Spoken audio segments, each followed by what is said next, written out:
Well, wala po akong ambisyon pumuntang impyerno pa. Pero Mr. Chair, ang hirain punto kita, lang ma'am. nito,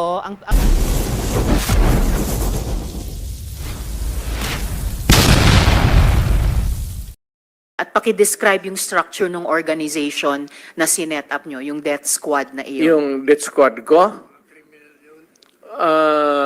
ang death squad ko, ma'am, is, of course, it is organized.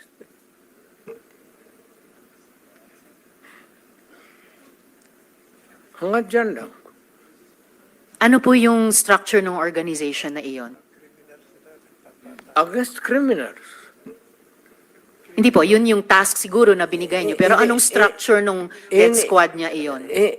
Structure against crime and criminals. Ibig sabihin, ano po yung setup? At sino yung pitong yon na miyembro ng death squad Fight nyo? crime.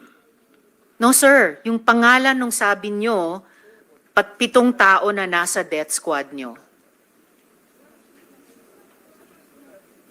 Mukhang patay naman sila lahat, ma'am. It's okay sir, ano pong mga pangalan nila?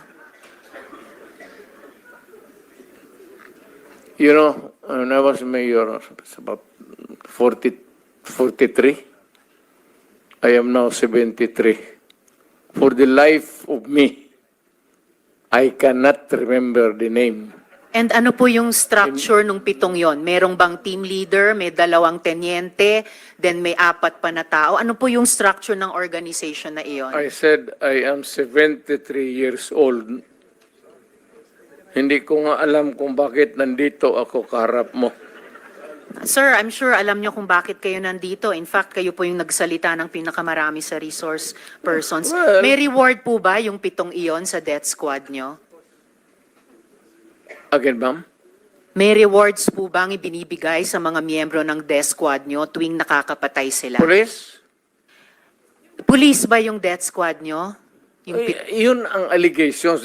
Hindi po, yung sinabi nyo kanina. Huwag tayong lumabas dyan. Hindi po ako lumalabas. May ibang lumalabas. O, Yung dito sinabi tayo po ninyong ang death squad, pinag-usapan dito, may rewards po ba yun? is centered sa police na sinasabi na binabayaran. No, sir. Pina-follow up ko yung sinabi ninyo. Ay, yung civilian? Unprompted.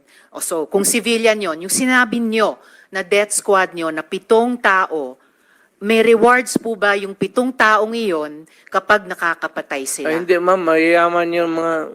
Maraming gago na mayayaman sa Davao. Hindi Ano mo pong kaya- connection ng mayayaman sa Davao Gusto dun sa pumatay miyembro ng mga death kriminal. squad? Because Ibig sabihin, they want their city to be safe. Nagbibigay sila, yung Because mayayaman, ng they want reward sa business to death thrive. squad? Yes, sir. Bago po yan, Mo. sinasabi nyo ba na yung mayayaman sa Davao nagbayad sa death squad para pumatay? No, hindi, ma'am. Sila Si Colonel mismo. Makasait po ba kasama sa death squad na iyon? Sino? Colonel Makasait, kasama po ba sa death squad na iyon? Colonel Makasait? Ma'am, alam mo, sa totoo lang, mahabang istorya to. It's okay, sir. Maikli lang sana Pero kung ang sagot. problema, ma'am, patay na yung tao. Si Colonel Makasait ay patay na. Ayaw kung marami. Police officer in the police department. Pero patay na yung tao. Okay, sir. May Huwag mo rewards akong po ba sila? tanungin kung anong history yung tao na yan, patay na. Okay.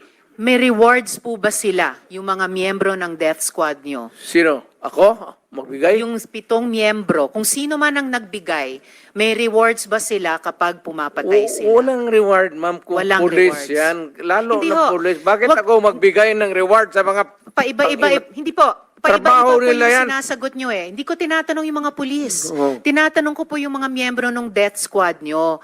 Ah. Binabayaran ba sila kapag nakakapatay sila? Wala. Wala. Okay. Ay dinideserve nilang mamatay na lang kaysa pumunta sa jail.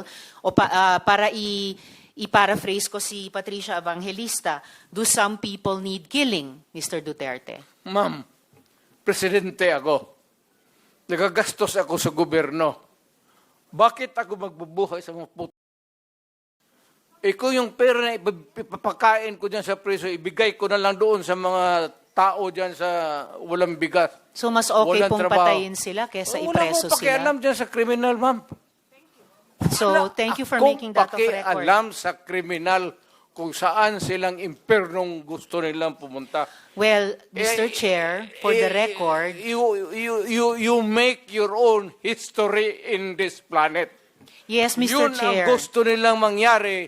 Doon sila sa impyerno at doon tayo magkita. Well, Mr. Chair, wala namang jurisdiction ng Senado sa impyerno. Dito lang sa bansa natin pwede tayong mag-investigate. Ba't doon tayo pupunta? Well, wala po akong ambisyon pumuntang impyerno pa. Pero Mr. Chair, ang hirain punto kita, lang ma'am. nito, ang